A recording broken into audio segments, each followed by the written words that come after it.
Good afternoon. I'm Jim Hoagland, contributing editor of the Washington Post. It's my job to welcome you and to congratulate you on being such serious people on a sunny, last gas summer day. To come and spend time with us is a real remarkable accomplishment for you. Now we'll move on to the subject of the day, The Weary Policeman by Dada Challen and Eric Jones. They are two transatlanticists whom I have learned with some surprise from this volume. At this point I should hold up the book so you can all see it, go out and buy it, and most of all, read it. I've learned with some surprise that they have a high regard for Gaullism. Its founder and his acolytes, George Kennan and Jacques Chirac. You can find that on pages 45 and 46. They highlight the warnings of all three, of de Gaulle, of Kennan, and Jacques Chirac, that America had too much power for its own good and would inevitably be chastened, if not punished for it. A prime example they cite comes in the managed retrenchment undertaken by the Nixon administration after the folly of Vietnam. This retrenchment gradually was undone by a new outbreak of imperial hubris under the Reagan and Bush administrations, which, with the aid of another unnecessary war in their view in Iraq, has brought the U.S. to another period of having to pull in its spear-like horns. Pluralism, their much politer way of describing multipolarity, is the order of the day, they argue, something the U.S. should not fear or regret, but should learn to manage. Now, in fact, my summary, my impressionistic remarks, resemble what has been said about Wagner's music. That is, actually things are better than they sound. The U.S. decline is relative, say our authors, and not irreversible.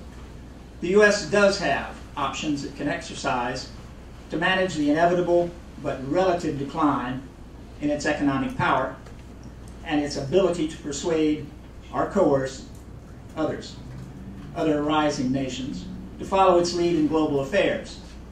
But it will require a lot of maturity and internal political cohesiveness on the part of Americans to manage this.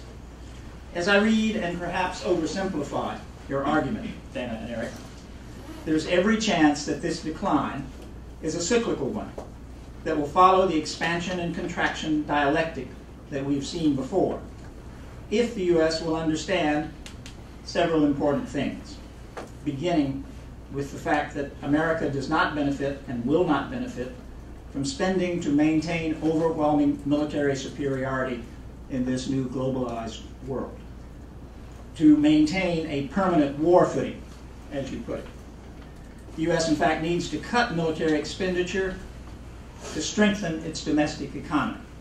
That's the argument presented on page 167 and throughout the rest of the book. A second thing that the United States has to understand is, if I read you right, Iran can be treated as a nuclear-armed power that can be deterred even if it gets the bomb.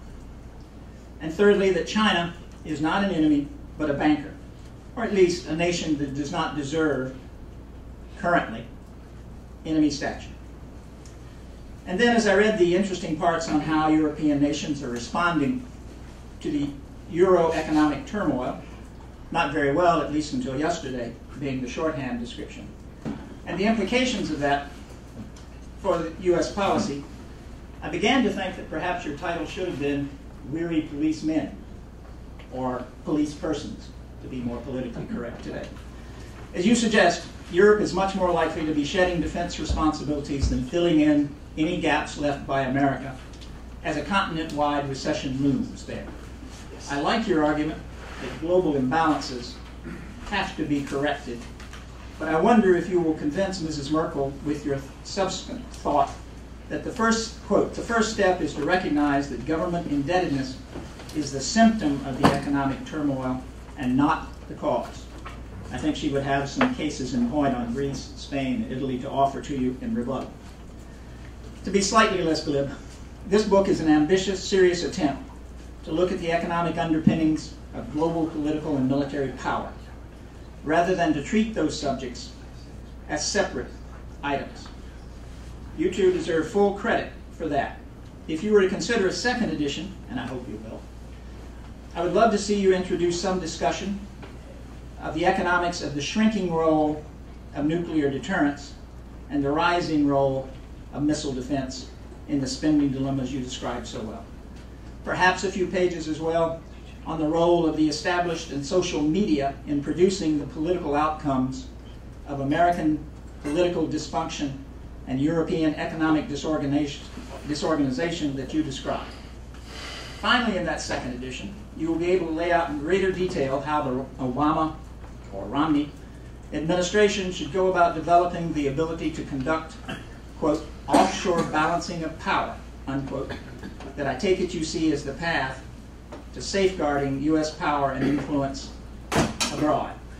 I think we could certainly welcome some discussion of that here today.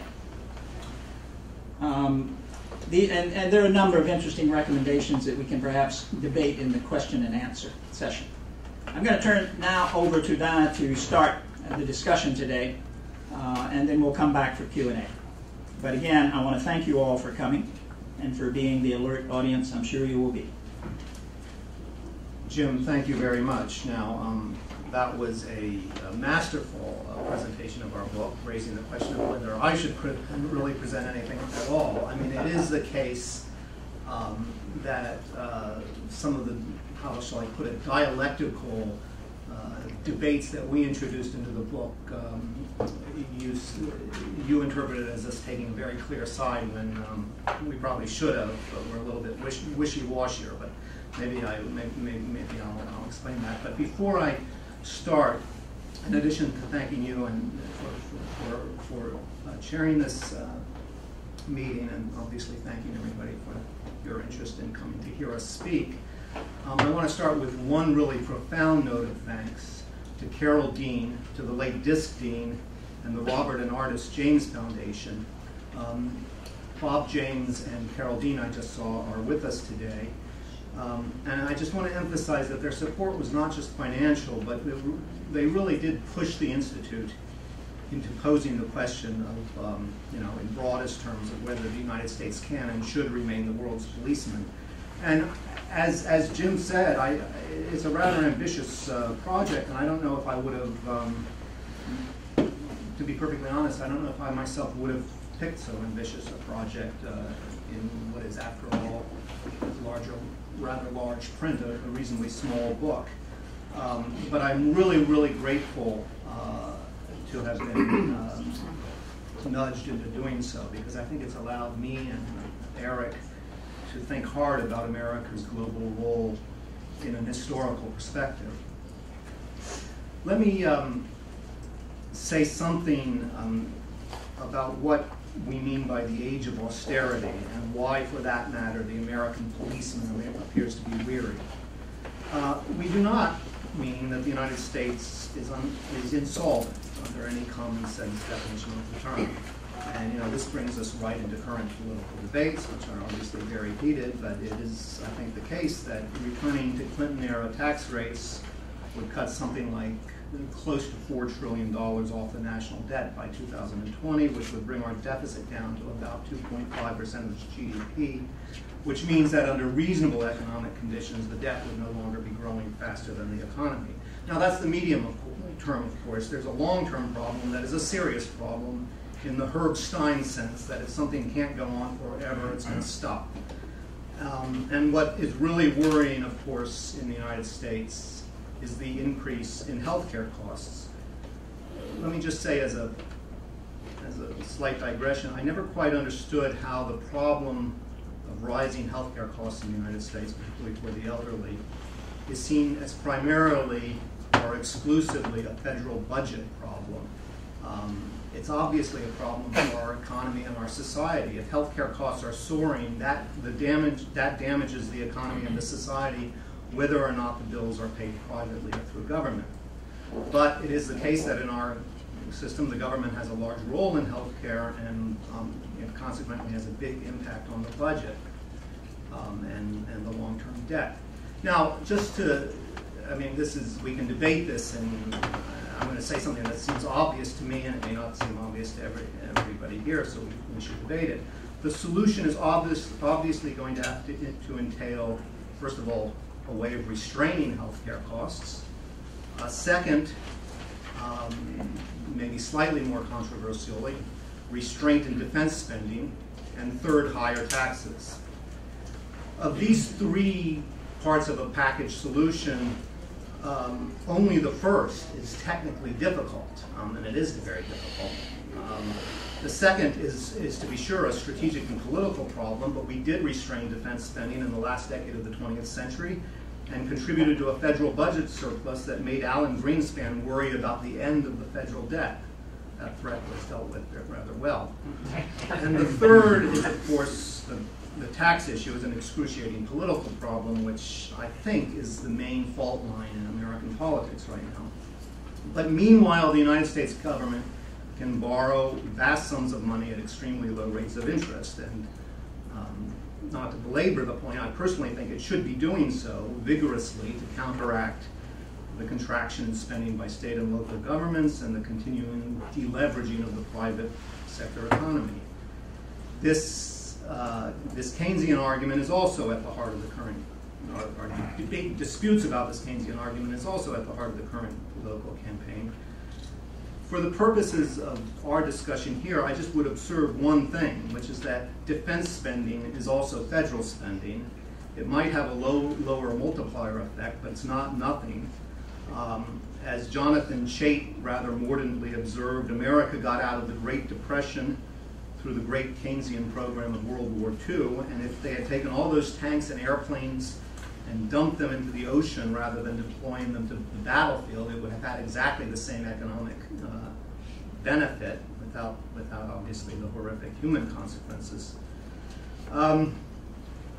So I just wanted to put this, put baldly my view about contemporary issues, and I think Eric agrees with them, because the settling these contemporary issues are obviously crucial to also thinking about America's long-term strategic future. But if we step away from the current political debate, even if we have to come back to it, let me add another point of historical framing. And this point is going to convey a slightly different tone than what Jim emphasized from our book, although what he said was in our book is indeed in our book. But I would at the same time argue that Robert Kagan, whom I esteem as perhaps the most brilliant of the neoconservatives, was right to argue in I guess it was a New Republic article last winter, which was adapted from his latest book, that the middle of a savage, or in this case now a prolonged economic crisis, is precisely the wrong time to draw definite conclusions about the future of American global power. This, by the way, was the article that President Obama was referring to in a White House meeting a few hours before the last State of the Union address, where that is Obama, declared, quote, "Anyone who tells you that America is in decline or that our influence has waned doesn't know what they're talking about." I think it's worth perhaps reading a few lines from the Kagan article, which we also quote in our book. Kagan writes the following: "One recession, or even one severe economic crisis, need not mean the beginning of the end of a great global power. The United States suffered deep and prolonged economic crises in the 1890s, the 1930s, and the 1970s. In each case, it rebounded in the following decade and actually ended up in a stronger position relative to the other powers before the crisis. The 1910s, the 1940s, and the 1980s were all high points of American global power and influence." I mean, there's another way of looking at this, which is conveyed in the only slide of my presentation, if it comes up correctly. I looked at this earlier, and I realized you can't really read the headings in the back, but this is from the IISS, the latest edition of the IISS Military Balance, which we've also reproduced in our book. It shows something that is, of course, familiar to all of you, but I think it's worth presenting nonetheless. Comparative defense expenditures in a form that looks like one of those astronomy books that I loved as a kid. Every planet inside Jupiter. And of course, Jupiter is the United States. And then alongside the United States, we see the defense spending share, or actually dollar totals of the next 9 biggest defense spenders. But the key point to make about this chart is that if you look at the next 9 powers, and since some of you can't read it, that's China, the United Kingdom, France, Japan, Russia, Saudi Arabia, Germany, India, Brazil. If you look at those next 9 powers, 4 of them are treaty allies of the United States, and a 5th is an American strategic partner. And of the remaining 4, only 2 can be considered, even remotely be considered hostile to American or Western values and interests. So that's the situation we face today. There are long-run problems that are not really addressed by this chart or by Kagan's historical argument.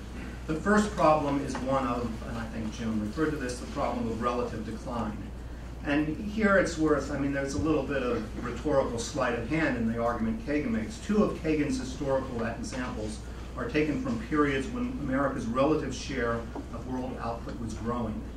While his 3rd example was the decade during which our superpower rival was in the process of imploding.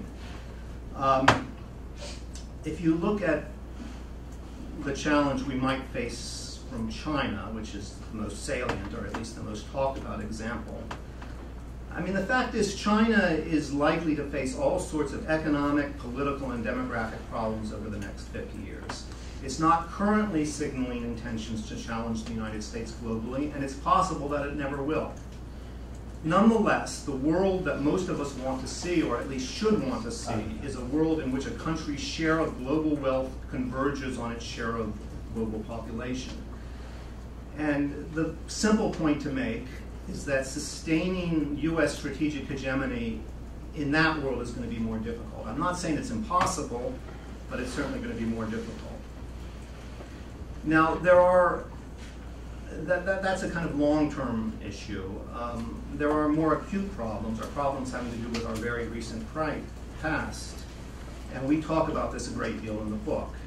Kagan may be right to say that we should not let the current crisis distort our historical perspective, but I think we cannot also not ignore the possibility that the exertions of maintaining the U.S. strategic position in the world may have been among the causes of the current crisis.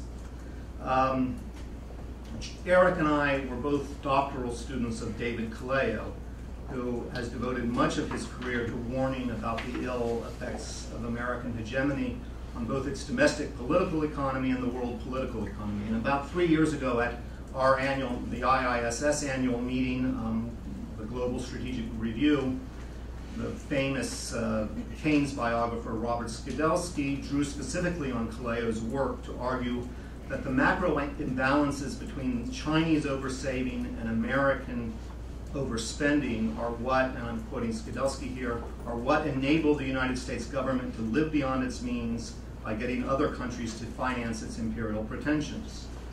And Skidelsky went on to argue about, and again I'm quoting, the role of the U.S. fiscal deficit in precipitating financial meltdown. Now, this is something that Eric is much more of an expert in than I am, and there's always going to be a kind of chicken and egg argument about whether the problem of these imbalances has been one of American overspending or Chinese oversaving. But even if you assume, and Eric can discuss this at great length, even if you assume that Chinese oversaving, Chinese savings had to be lent somewhere, you can't pretend that this situation did not, to a certain extent, how shall I put it, obscure the fact that America had to make, well, that America's huge defense budget and its global strategic role has implicitly involved choices. And those choices turned out, arguably, to be destructive.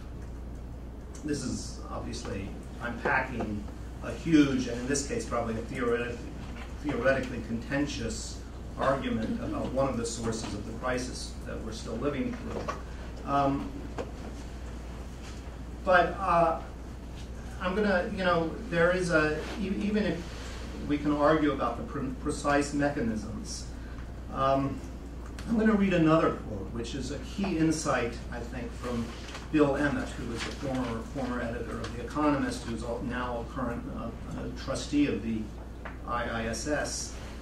And he was writing on the 10th anniversary of the 11 September attacks. He wrote this piece in the Times of London. And he too was arguing that among the most devastating consequences of September 11th was the global financial crisis. Along with Skidelsky, Emmett was arguing that the wars that bin Laden provoked were a significant cause of the crash, both in the direct cost that they incurred, but more important, and I think this is what's interesting, in the broader mindset they inspired. In his column on September 2011, Emmett wrote the following. Think about the psychology. And he's going back a few years. If Mr. Greenspan was so ideologically determined to keep his hands off the markets, why did he raise interest rates 6 times to burst the dot-com bubble in 1991? Why, after 2001, by contrast, did he keep pumping in credit to housing and banks, even as another bubble formed? Why did the fiscal policy under President George W. Bush also turn expansionary, with spending soaring and taxes cut? And Emmett also gives the example of the UK under Blair and Brown. And to continue quoting Emmett, the answer is simple. There was a war on, or rather 2 wars, not even counting the vague one on terror. At such times, the inclination to risk an economic global slowdown or recession diminishes. After 9/11, President Bush said the Americans should do the patriotic thing and go out spending again. Now look, I don't know if Emmett, in making this argument, was correct about everyone's specific and precise motivations for specific policies in the first decade of this century. But I think, as we argue in his book, he was clearly onto an important insight regarding the psychology of America's political class in relation to America's world role.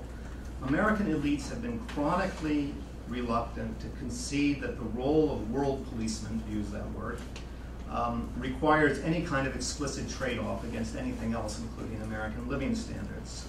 I mean, this is a familiar story. The Johnson administration was not willing to propose that kind of trade-off for the Vietnam War.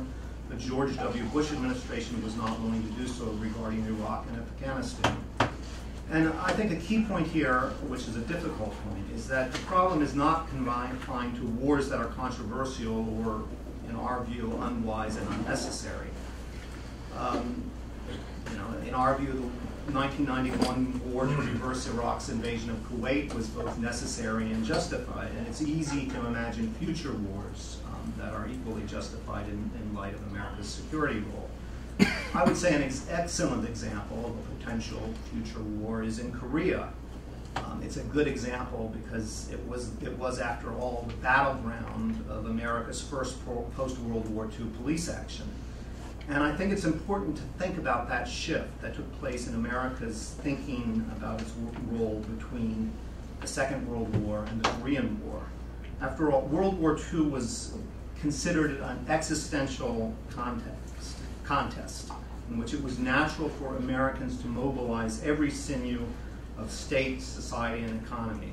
But it was an emergency lasting for the United States less than 4 years.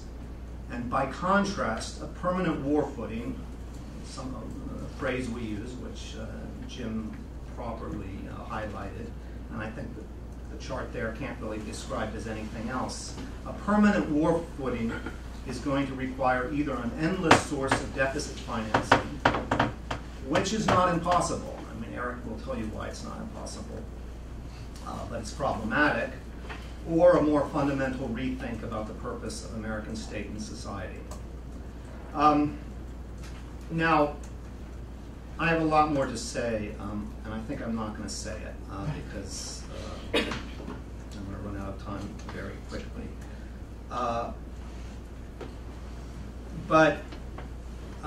And just to try to move to a conclusion of this part of the presentation very quickly. When President Obama came into office, he did seem very conscious and articulate about these kinds of constraints and these kinds of trade-offs. I think that's why his speech at the end of his first year in office at West Point was very significant when he said, "I refuse to set goals that go beyond our responsibility, our means, or our interests. I must weigh all of the challenges our nation faces, and then he quoted Eisenhower, as you recall. And it was kind of a promise to restore a kind of small c conservatism to American strategic policy. And the question that arises, and which we really grapple with in our book, is whether this is really possible. And I hope you won't be discouraged from reading the book if I say that we don't really give a definitive answer to that question. But I think Jim suggested we do, and we probably should have, but we're a little bit hedged. What we do instead is to lay out a framework of three broad options for American foreign policy, which are ideal types that lead into each other and across parties and across ideologies. No individual really fits into any of them. One of them is a pluralist view. A second is what we call an idealist view, which idealists include neoconservatives and liberal internationalists, Robert Kagan and Madeleine Albright. I should say that when I came to the IISS 15 years ago, I was seized of Balkans issues, and I was certainly pronouncing idealist arguments regarding the Balkans. I wouldn't repudiate them, although I think they've gotten us into some trouble. And then a kind of middle school, which we call realist. Not a particularly original term, but the key point is it's not really to be confused with the school of international relations theory that goes by the same name. It's more of an attitude or a proclivity, mindful of American limits, about the dangers of overextension and the problem of unintended consequences. And I guess, there's a kind of there's a lazy inclination of much political analysis to always assume that the truth lies somewhere in between. I don't necessarily say that. The pluralist view, which is, as I suggested, is represented by our mentor, David Kaleo, has a lot to argue for it. I think in practice, as an empirical point of view, as an empirical proposition, it is unlikely that the United States is going to abandon, is going to retrench so significantly that it's really going to accept a, how to put it, a pluralist view of its responsibilities. Let me give you one or two examples. I'll give you two examples. This realist president last spring pretty much explicitly committed the United States to preventing Iran from developing a nuclear weapon. Jim, you're right that we would probably argue that in a pluralist world we have to accept things like countries like Iran developing nuclear capabilities. But the United States is not accepting it. And I really expect, I don't know, expect is a strong word. I would not be surprised if we find ourselves in another war in the Middle East relating to Iran's nuclear ambitions. I would say the same thing about the, there's another aspect, again, maybe I should really close and we can talk about this in Q&A. There has been a great ratcheting up of of America's sense of its own moral responsibility in the world. This is embodied in things like the responsibility to protect, and I would take it kind of seriously.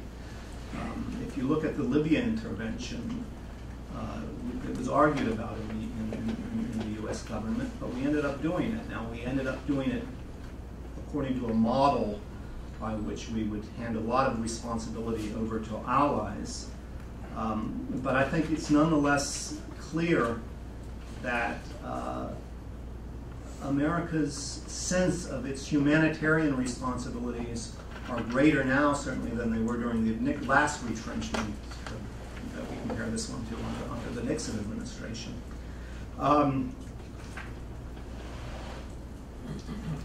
Now, what you detected in this book is correct. It may make, logically, it probably makes more sense and would probably be more better for America's long-term economic future and sort of realistic sense of its place in the world to accept the implications of a more pluralist world, to accept that that includes nuclear pluralism, to accept that as horrific as what we may find going on in Syria, that really there's not that much we can do about it. But I don't think that American foreign policy is going to be based on this kind of radical pluralism. There's a lot else in the book that let me just mention 3 themes that are worth discussing before I turn over to Eric for some mopping up action. We have a somewhat lengthy discussion of American political paralysis, which I think is the most acute threat we're facing right now. We have also a lengthy discussion of the occasionally absurd, but at other times rather enlightening debate about American exceptionalism, which is, of course, a theological proposition on one level, but it also has a secular version, and it's this secular version that I would say unites Barack Obama and Robert Kagan in their basic view of American responsibilities. And the third theme of our book, which we do spend a long time discussing, and Jim referred to it at some length, is essentially about the future of the West, specifically the transatlantic community. And if there's an Obama doctrine, which if I wasn't running out of time, I would talk about a little bit more. It certainly depends on American allies helping to take up the slack. And essentially, we have not such diminished responsibilities, but a more narrowly defined set of, or a more narrowly defined assertion of U.S. interests. And if there's any way to square that circle, it's obviously relying on allies. And that reliance was at the heart of the Libyan intervention, which was successful in most terms that I can think of, but is not a perfect template for the future. And in any event, it doesn't seem compatible right now with the prospective breakdown of the euro and conceivably the breakdown of the European Union, about which Eric may want to say something. Thanks, Dan. I'd like to thank you all for coming this afternoon, and the double-edged for giving us the opportunity to write this book. This was a lot of fun. I promise not to give you too long a formal presentation, just like 2 or 3 minutes to flesh out a couple of themes that are important to understand where we come from with this volume, and it starts where Dana left off, really. You see, when we started this project and began to look at the role of U.S. global leadership, one of the things that struck us almost immediately was that the United States is relatively unique in the world for its broad-based political consensus on the destiny of its own government to lead the world. It's very difficult if you go to China to find lots of Chinese people who talk about Chinese global leadership in the sense that they want to go out and solve problems in the world or project their model on the world. Rather, they seem to be want to be left alone by the world, or at least get the opportunity to interact with the world in a way that's unconstrained, but not within the responsibility that leadership entails. I think the same would be true of Europe, even when the Europeans get all excited about their potential as a soft power to project European global leadership. You find very quickly that this doesn't amount to the same kind of commitment to exceptionalism that we find quite easily if you just listen to the speeches that have been given at these recent Republican and Democratic conventions. Now, this notion of American exceptionalism is important because it forces us to confront the true nature of American power. You see, one of the things we look at in the book is trying to understand to what extent power is dependent on the distribution of resources across countries. So we look at that map of this defense spending and you go, wow, the United States spends an awful lot more money than anybody else. It must have an awful lot more power. or whether we should use different conceptions of power, sociological conceptions of power, that look at our ability to control the environment around us, power as a function of collective action. What gave the United States such tremendous power at the end of the Second World War was its ability to foster collective action together with its European allies, to restructure the global economy in order better to rationalize the division of labor across countries, to stabilize trade and finance, and to promote prosperity according to different models in different parts of this West. And the question that we have is to the extent to which these countries are emerging quite rapidly, like China and Russia and Brazil and India and all the rest, or even these middle powers like Turkey, to the extent to which they're emerging quite rapidly, to what extent does this confound or interrupt our ability to foster collective action at the global level? Well, think about the progression of multilateral trade negotiations that we've had, ending, of course, with the Doha Development Round. Why is the Doha Development Round so moribund? Why is it that it seems as though trade negotiators are much more interested to push for bilateral deals, this spaghetti bowl of complicated bilateral relationships, rather than pursue multilateral trade negotiations? But because we know that these multilateral trade negotiations are a much more effective way of controlling the global trading environment. Same thing with environmental protection. Why is it that we cannot seem to get the kind of cooperation we need in environmental protection? We see the United States would love to lead on these issues, but the problem is that these emerging powers are unwilling to follow, and even our traditional allies don't seem too inclined to follow. So we may believe we have this exceptional leadership capability, but the institutions for our leadership are not resulting in the control over the environment, the kind of power that the United States needs in order to pursue its foreign policy objectives. So we're stuck in a situation where we have a leader without followers. And we're trying to understand, to a certain extent, how we can generate that followership in the rest of the world. What do we have to concede to these other global actors, the Europeans in particular, let's imagine? What do we have to concede to them to get them to assume some of their responsibility? Think about the speech that Barack Obama gave on the 28th of March in 2011. He said, look, some people think that leadership is doing what you think is right, no matter what anybody else says. But I believe that leadership is creating the conditions within which other actors can assume their responsibilities and undertake actions that satisfy American national interest. So if we can get other people to do that, like Tom Sawyer getting you to paint his fence, then that's a kind of a power that the United States would like to have. And what are the conditions that bring that power about? Well, we look at it and we try to understand that from the stories that Dana has been telling. It's very difficult for the United States to exert that kind of leadership when it can't be very generous in terms of the concessions that it makes. And it's very difficult when the United States cannot make decisions effectively internally for the United States to exert that kind of leadership. It cannot make concessions in bargaining abroad if it cannot agree on a negotiating position at home. And indeed, it's very difficult for the United States when the concessions that it wants cause countries to reverse spectacularly the formulas that they're using in order to foster development. And this is where this macroeconomic imbalances story comes into play, right? The United States has been playing the consumer of last resort. If the United States did not consume all of the exports that were sent out of China, and China wanted to continue to maintain a net export position, somebody else would have had to consume those exports in order to foster Chinese growth. Who is that somebody else in the world economy? It's not immediately obvious. If the Chinese are unwilling to play that role, consuming their own manufacturers, then who is going to consume them, if not the United States? That's the experiment we're in right now, right? As the United States is deleveraging, contracting, and the Chinese economy is slowing down, it's slowing down because there is no consumption in the West. It's the problem that Germany faces within Europe as well. Who was supposed to foster Germany's export-led growth? The Eurozone as a whole had a balanced current account position with the rest of the world. So Germany's net exports were somebody else's net deficits. And that somebody else just happened to be the countries on the Eurozone periphery. Now, we can talk a bit about the point that Jim raised about whether this is a debt problem or it's a surplus savings problem. Dana and I had endless arguments about whether we were going to include that Skidelsky quote. because we have slightly different interpretations of this. But the bottom line that I want to give you is it's much easier to make a country borrow than it is to make a country lend.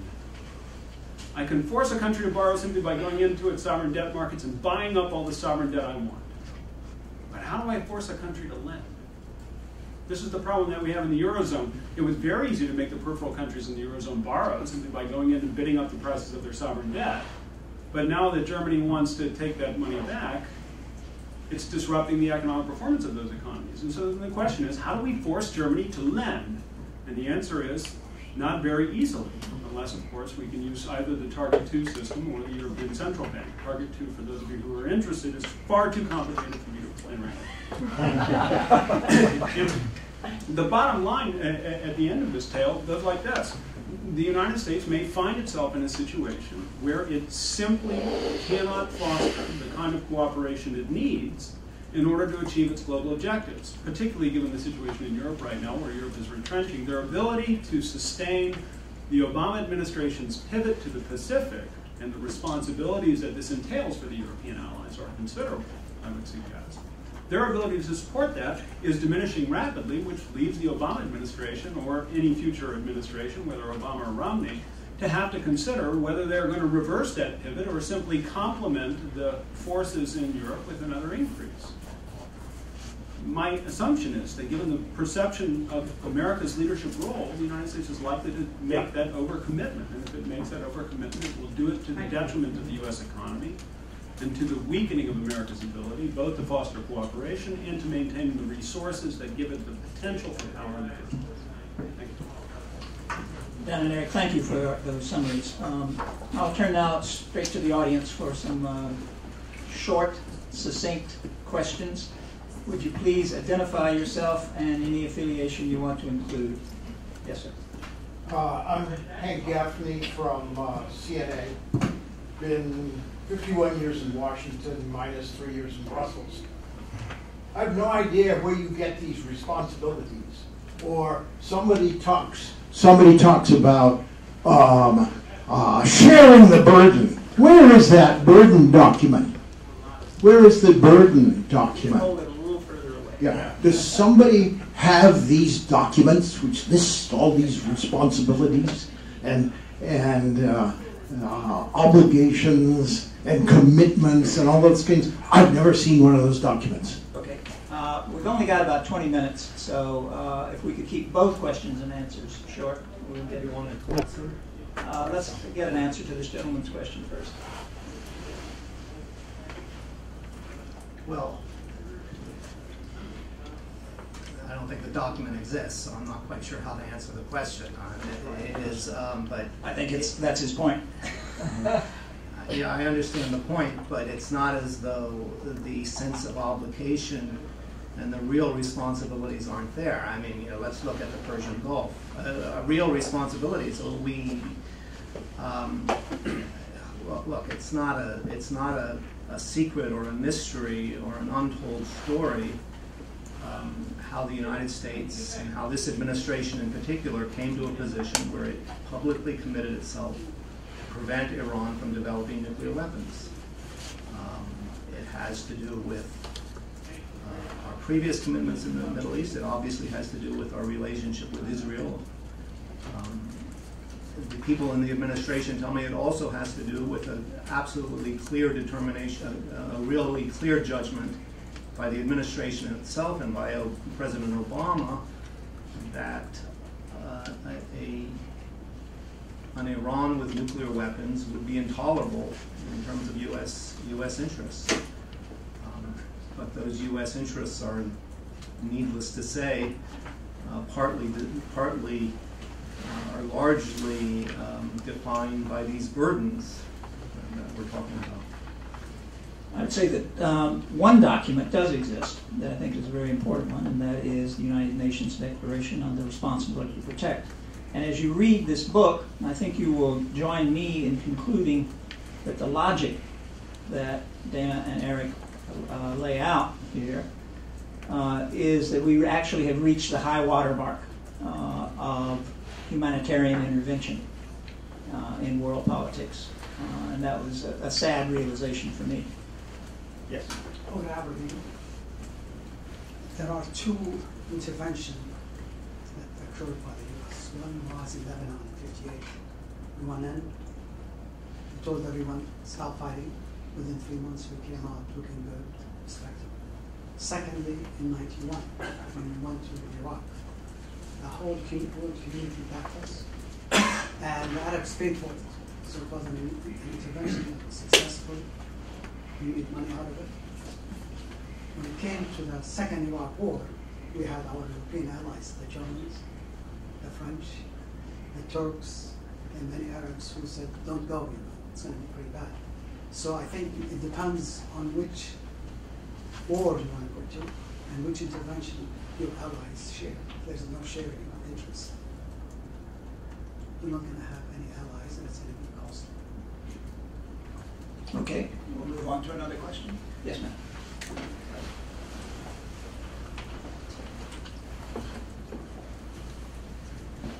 Thank you very much. Clara Donald from the Brookings Institution.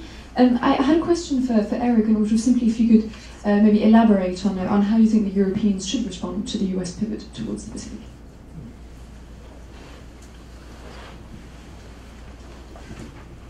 I think that's a good question. I mean, there are at least three things that the Europeans have to be concerned about at the moment. Right? And one of them is called Egypt, because if the situation in Egypt were to deteriorate rapidly, I think the Europeans would find themselves with both a security and an immigration challenge that they would find very difficult to manage. The other is the rest of the Maghreb region. I think the stability of Libya and the stability of Tunisia is very open to question. We have a steady stream of migration coming across the border that needs to be managed. And the third thing is Syria. And the situation for the Europeans in Syria is, I think, quite dramatic because they have very significant interests there. And there's a very strong potential for coordination. There's just no desire to explicitly announce a policy that could try to bring this to an end. I don't know what that policy would be, but my sense is that the Europeans are going to have to take some kind of very strong role in that if the United States is not going to find itself holding the bag. Now, I think I take Hank's point about there's no document that's written that says that the United States owns Syria. But if Syria were to go up, and the potential for extended conflict in Syria is quite high, our new dean at Saiz Valley Nasser has made it quite clear that even if the ruling regime were to lead, the sectarian conflict that would ensue after that could last for a long time. The United States could find itself deeply involved in that conflict, if only because it has responsibilities to many of Syria's neighbors as well, not least Iraq and Israel. So I think that the Europeans need to play a more robust role, but the Europeans are not actually equipping themselves for that. I'm going to go all the way back to the end of the audience. Daniel Serwood from Johns Hopkins SAIS. I'm prompted to this remark by something Jim said at the beginning about your concluding in the end that offshore balancing is a good idea. If that's not the case, you'll correct it. But it seems to me that discussions of this sort too easily get into the rut of military capabilities. And offshore balancing, with all due respect, is fundamentally a military strategy, not really a global strategy. It seems to me if you look at our national security challenges, they're almost all civilian except for the possibility that we might initiate a war against Iran. But for the next 10 years, we just don't have serious military challenges to vital American national security interests. But there are lots of civilian challenges. And I would regard Syria as fundamentally a civilian challenge. Policeman is the wrong metaphor. The right metaphor, in my view, is fireman. And most of being a fireman is in preventing fires, not in putting them out. Do you accept it? The next second I find it a very compelling argument. What I don't, I don't know that in the real world it's going to work out that our challenges are not going to be military ones, although I accept the logic of what you're saying, Daniel. But the example I've been dwelling on is Iran. We might start that war, or our Israeli ally might start that war, but it's going to be driven by sort of the recklessness and, in a certain sense, the cluelessness of an Iranian regime that isn't smart enough to, develop what it sees as its strategic assets without also, in whatever language and whatever translation you want to use, saying that a member of the United Nations who happens to be important to the world's only superpower shouldn't exist. So I guess I would have to say I expect a military conflict involving the United States and Iran in the next 4 years. I don't advocate it. I think probably forbearance, strategic forbearance would be a better option. But I think the world, the U.S. is going to act like a cop in this regard. I guess I said I accepted your analysis, but now I'm just going to quibble a little bit. It's fine to say that we should have somehow found a way to put out the fire in Syria, and I suppose that's true. But I still think that we haven't put it out. It's raging, and if savage violence against civilians reaches a certain magnitude, pressures on the next administration, whether it's Obama or Romney, to get involved militarily could be overwhelming. Can I just add one thing, Jim? Sure. I want to stretch this out. Daniel, I'm not sure I'm going to be as generous as Dana in accepting the premise of your question. I mean, I think the problem is the United States does not view a lot of the civilian challenges as a vital national interest. It only begins to view them as a vital national interest once they've evolved into military challenges. And so we tend to stand back from situations when it might be much more cost-effective to intervene, right? The Balkans would be a good example. If we had intervened actively in the early 1990s, maybe the conflict would not have been so costly later on that decade. Maybe Dana's a much better expert on this than I am, but the idea of early intervention with civilian measures is one that I think the United States would probably benefit from. But the United States looks at the situation and goes, this is not my region. Why should I be responsible for this, right? In the North Africa situation that I described, particularly in the context of Egypt and the Maghreb region, is an area where Europe should be intervening in civilian ways. But if it doesn't intervene in civilian ways, and the extent to which aid is going from Europe to North Africa is actually very low, much lower than it should be, if it doesn't intervene in civilian ways and it becomes a military conflict, do you think that the United States is going to allow a military conflict centered on Egypt to go without U.S. involvement? I don't see that. I'm not predicting that, but I'm just saying when it becomes a military issue, then the United States will get involved. That's a failure of imagination that does not complement us. Let's take two questions. The first one from an old friend in the second row, and the other one a new friend in the third row. Thank you. Samir Sumaidai, formerly Iraqi ambassador to the United States. We're looking at a slide here which shows relative military spending. This does not relate or does not correspond directly to relative military capability or the capability to coerce or impose your will. And I'm just focusing on, say, relatively between the United States and China. China gets, I would argue, a great deal more military capacity out of every dollar than the United States. And if it came to a confrontation, this picture would be misleading. If you take Saudi Arabia and Brazil and allow for geographic location, I don't think the relative military capacity is represented in this. The point I'm trying to illustrate here is that the United States spends a great deal of money on high-tech and really high-powered military machinery and equipment and organization. A sledgehammer is not the best instrument when you are faced with a swarm of mosquitoes. The problems we have in the world, we saw that in Iraq. Iran invested in Iraq pennies. United States invested in Iraq billions of dollars. The result does not reflect the relative amount of spending. Thank you. No. Over here. I think, in fairness to our authors, I think they would agree with that and make the point quite appropriately in the book. Yes, sir. Robert James, I'm a businessman in New York.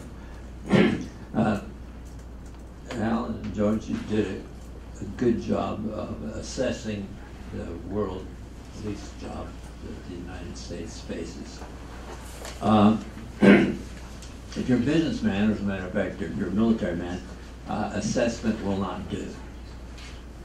You have to have specific recommendations, and you also tell how to carry them out. So, could you look at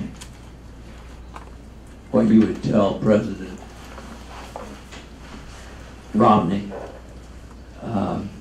as to what he should do in Asia? We're already all over in Asia. Should we be more there? And also tell him what we should do in the Persian Gulf or in the Middle East, where we're the only power there that's significant. And just, you can sort of skip how we deal with Iraq, with Israel and the United States and the Middle East. A terrific wind-up question.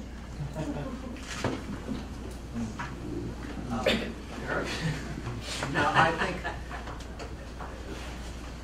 well, this,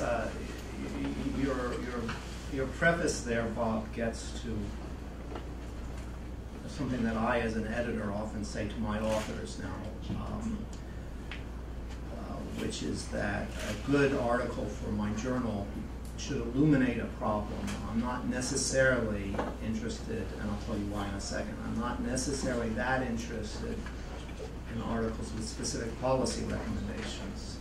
And the reason I'm not is because these recommendations are often presented in kind of bullet form,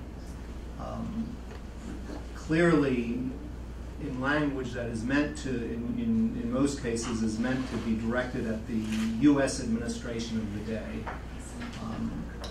with content that that U.S. administration has probably thought of already. I mean, it's not as though there are any secrets or any magic bullets in these problems. So I really do think that, and here I actually, I speak to someone who was very much involved in this project.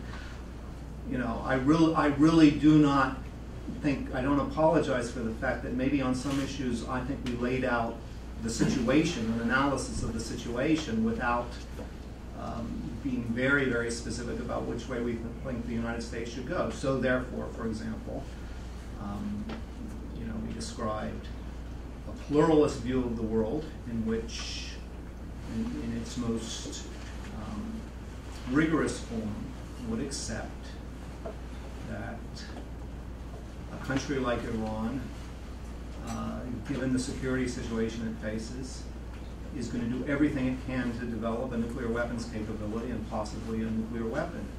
And that the cost of trying to prevent that would be too great for the United States. I mean, it would be too great to bear, but it would be greater than the benefit. Does this book say that we should allow Iran to, I mean, we should concede an Iranian nuclear weapon? It doesn't really, because I don't think it observes that we're not going to. And so it doesn't make that recommendation. Well, on that last point, I think you sell yourself short on your argumentative power. One of the first things I learned in writing opinion columns, where you try to shape opinion, is that when you quote one point of view of the argument at length, and don't quote any countervailing view, you're deliberately shaping opinion. And that's what you do in the book, and on several points, including the last one you just made. But that's all to your credit, because you are arguing your point. I think at this point, the 45th President of the United States would say thank you guys, and thank everybody here, and that's the end of the day. Thank you. Thank you.